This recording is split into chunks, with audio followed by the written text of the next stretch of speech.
And you are gonna help me stop it. Wait, us? Yeah, you. Why, you got someplace to be? I love that guy.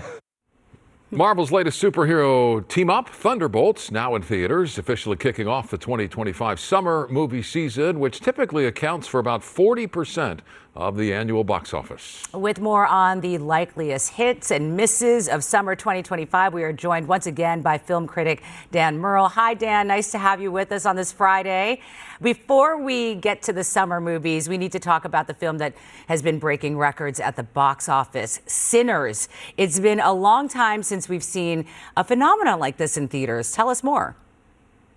Well, it's a movie that opened well, according to expectations, and really what raised a lot of eyebrows was what it did this past weekend at the box office. It stayed essentially flat, which you just don't see for a movie of any size. And so what we see here is a movie that has really captured the zeitgeist, has really penetrated the culture. People are just loving this movie. They're telling their friends.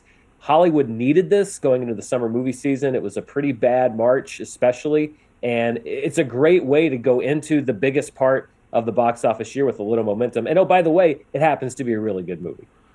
All right, Dan, now to the summer movie season. For over a decade, you've pretty successfully put out your annual predictions for the summer box office. We mentioned Thunderbolts. You have that coming in at number 8 this year, in the mix with Mission Impossible, Jurassic World, and F1.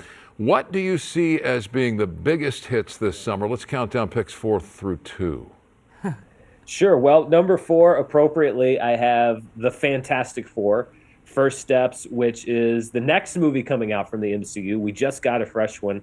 This is heavily anticipated by Marvel fans. This is one of the biggest Marvel superhero groups that hasn't yet been in the MCU proper, introduced into the big integrated universe. There's a lot of excitement around it. And I think that if this really is a great movie, you're going to see a lot of excited fans showing up and going to the theater. At number 3 is a movie from the other cinematic universe, which is DC. And there's a lot riding on this. It's Superman from James Gunn. Warner Brothers is hoping this movie does well. DC is hoping this movie does well. They want to launch a whole kind of refresh of the DC universe. I'm a big fan of James Gunn's previous movies, inside and outside the comic book genre. And so I'm looking forward to this. And I think if he does well, this movie is going to do extremely well.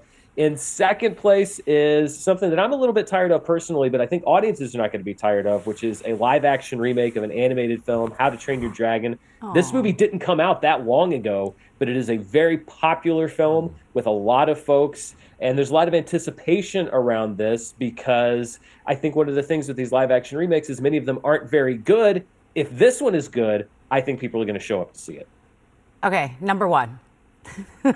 Number 1, for many of the same reasons that I put How to Train Your Dragon number 2, I think that Lilo and Stitch is going to be the biggest hit of the summer. Really? It's another live action remake, but you haven't had, there was the original film, and theatrically that's basically it. It came out over 20 years ago. I think you're going to have a lot of people now, adults who were kids when Lilo and Stitch came out, that are now going to want to go see this. They're going to want to bring their kids. I mean, look at Stitch. That is one of the cutest characters. It lends itself to advertising. It's kind of the perfect storm, and I think that this movie is going to really rock the box office right in the heart of the summer, and I think that it's going to do very, very well. Very cute. Oh, blast from the past. Our kids were in diapers when the first one came out.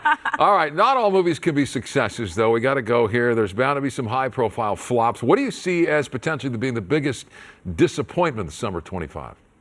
Well, it's on my top 10 list, but I think that Pixar has to worry about Elio. It's an original animated film. It's a family movie heavy summer, and Pixar has a big spotlight on it. So if this movie disappoints, even if it does okay, like Elemental did a few years ago, I think that because it's Pixar and it doesn't match up maybe to Inside Out 2, that it could be considered one of the bigger disappointments of the year. But it could do really well. That's the thing with this prognostication. You just never know. Mm-hmm.